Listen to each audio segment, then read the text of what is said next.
प्रधानमंत्री बनने के लिए कोई योग्यता है? कोई परीक्षा पास करनी पड़ती है? विधायक बनने के लिए कोई परीक्षा पास करनी पड़ती है? सांसद बनने के लिए कोई परीक्षा पास करनी पड़ती है? शिक्षा मंत्री, स्वास्थ्य मंत्री, मुख्यमंत्री बनने के लिए कोई परीक्षा पास करनी पड़ती है? लेकिन एमए करके, पीएचडी करके, बीए पास करके, बीकॉम करके, इंजीनियरिंग करके भी अगर आपको लेखपाल बनना है तो सरकार पूछती है तुम्हारे अंदर योग्यता है कि नहीं, पहले पीटी का एग्जाम दो। ये पीटी का एग्जाम नौजवानों का शोषण है।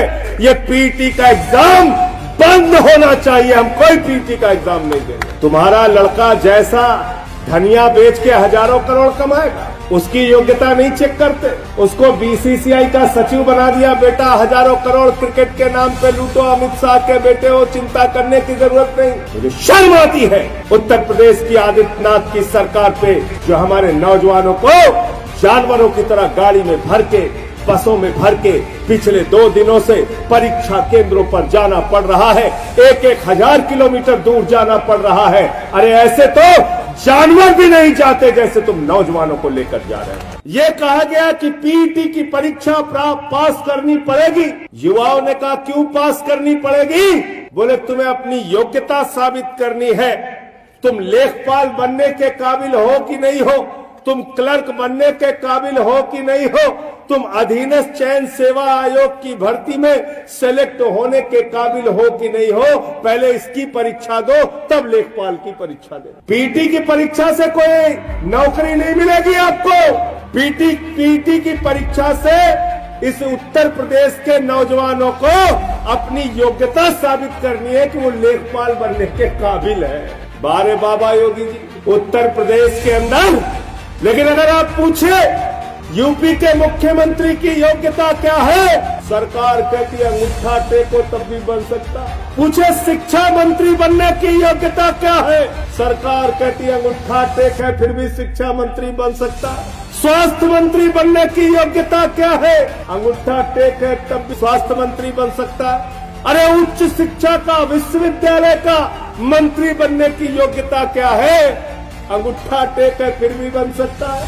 सांसद बनने की योग्यता क्या है, डॉक्टर महेश शर्मा जी ने कहा अंगूठा टेक है फिर भी बन सकता है। अरे विधायक बनने की योग्यता क्या है, बोले अंगूठा टेक है फिर भी बन सकता है। अच्छा सब कुछ छोड़ो, प्रधानमंत्री बनने की योग्यता क्या, बोले अंगूठा टेक है फिर भी बन सकता है। प्रधानमंत्री बनने के लिए कोई योग्यता है?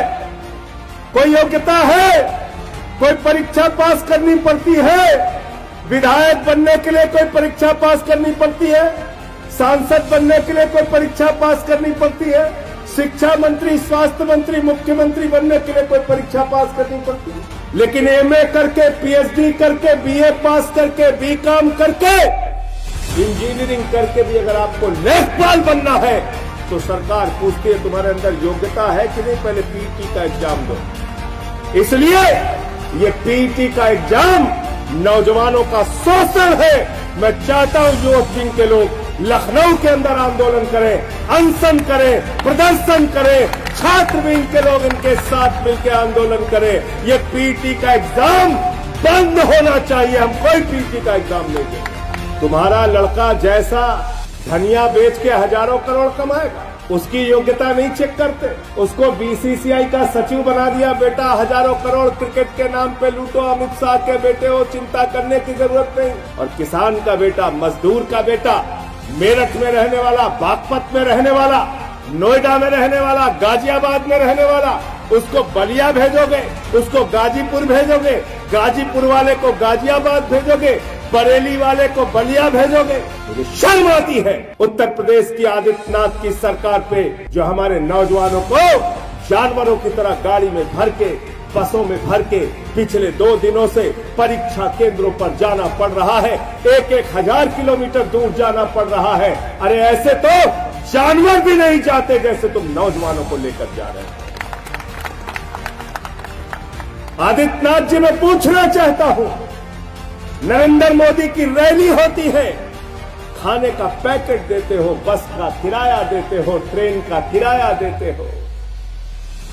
रैली होती है तो 5 स्टार का स्वागत देते हो, लेकिन जब नौजवान अपनी एक छोटी सी नौकरी के लिए परीक्षा देने के लिए जाता है, और परीक्षा भी नौकरी के लिए नहीं, नौकरी के काबिल है कि नहीं है इसकी योग्यता की परीक्षा देने जाता है, तो उसका शोषण करते।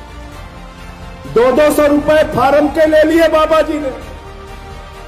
सोचो 37 लाख बच्चों ने अगर 2000 रुपए भी एवरेज खर्चा किया इस परीक्षा को देने के लिए, तो करीब करीब 740 करोड़ रुपए इस उत्तर प्रदेश के नौजवानों का लूट लिया गया।